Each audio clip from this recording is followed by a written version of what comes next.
비타민 같은 거 챙겨 먹고 있어요. 운동이 최고죠, 운동. 매일 아침 일찍 일어나서 땀 뻘뻘 흘리면서 운동. 소주에 고춧가루 타 먹으면 좋다고 들은 적 있어요. 환절기마다 감기를 달고 살아서 걱정인데요. 감기 예방법 좀 알려주세요. 감기는 외부의 갑작스러운 기후변화에 적응하지 못할 때 생기는 병이라고 하죠. 겨울의 급격한 온도 변화를 이겨내려면 무엇보다 질환에 대한 저항력이 중요합니다. 한의학에서 감기는 단순히 증상만을 치료해서는 안 되고 근본적인 면역력을 길러야 한다고 하는데요. 감기는 어떻게 자연스럽게 이겨낼 수 있을까요? 지금부터 겨울을 건강하게 나기 위한 한방 감기 예방법을 알아보도록 하겠습니다.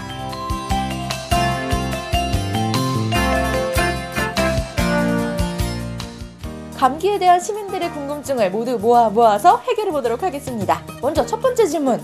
감기에 걸렸을 때요. 많은 민간 용법들이 있는데요. 과연 효과가 있는 건가요? 네, 물론 몸을 따뜻하게 해주는 그런 민간 요법들은 일정 부분 효과가 있을 수 있습니다. 하지만 우리가 조심해야 하는 부분이 있는데요. 예를 들어서 몸을 따뜻하게 한다고 해서 너무 땀을 많이 내게 되면 오히려 기력을 갖다가 상할 수가 있습니다.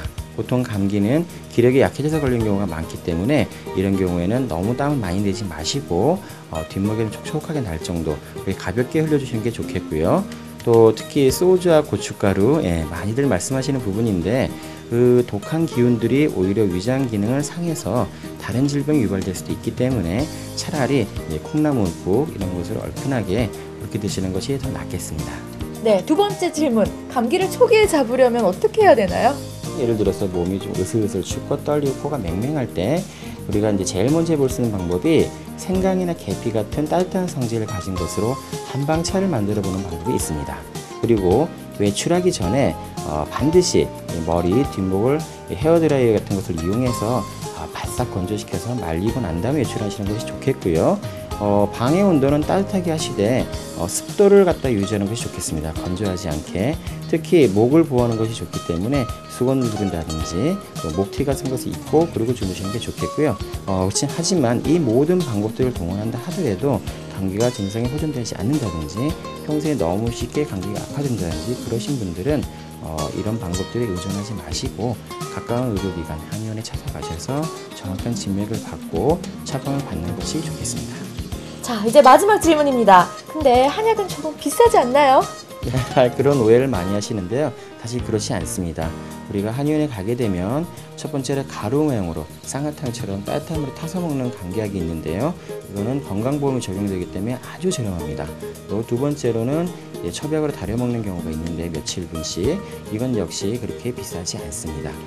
만약에 오랫동안 감기가 낫지 않거나 또 자주 감기에 걸리거나 그런 분들은 어쩔 수 없이 이제 면역력을 강화시키는 약을 써야 되는데 그런 경우에는 장기간 한약을 투여하기도 합니다. 감기 치료에 한약의 효과가 좋다고 하는데요. 감기 예방에 좋은 한약의 비밀을 지금 공개합니다.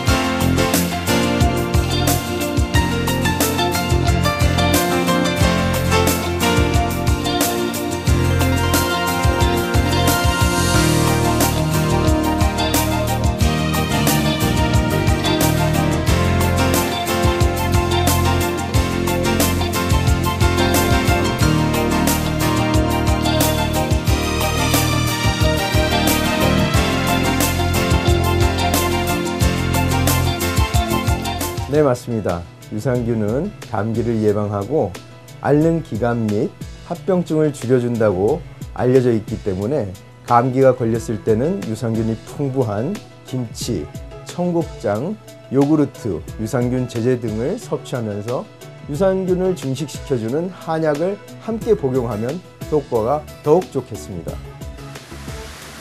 최근 식약청에서는 폐렴이나 독감이 아닌 단순한 감기 증상에는 항생제를 복용할 필요가 없다는 공식 발표를 했습니다.